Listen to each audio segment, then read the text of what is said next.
თქვენ თავად როგორი მამა ბრძანდებით? ისიც ალბათ ჩემ შვილებს უნდა გითხრათ და შვილიშვილებს.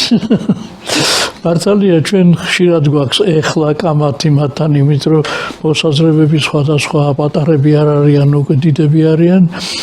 მაგრამ ერთი რამის თქვა შემიძლია, რომ არასოდეს ძალადობისთვის არ მიმართავს მათ მიმართ. რაც მათ უნდა ჩემთვის ის ძალიან ძვირფასი იყო და ყოველთვის ვცდილობდი ამ თვალსაზრისით დავხმარებოდი არჩევანში.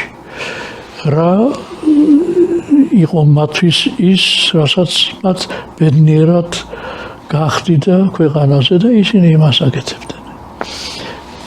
ბედნიერებაა, რომ მიუხედავად რთული პერიოდების, რომელიც მათაც გაიარეს, მეც თავი დავაცხადია, ესე იგი, ომი იყო მოგეხსენებათ, როცა მე სკოლაში წავედი 30-იანი წლები ეს რეპრესიები და ყველაფერი რთული პერიოდია.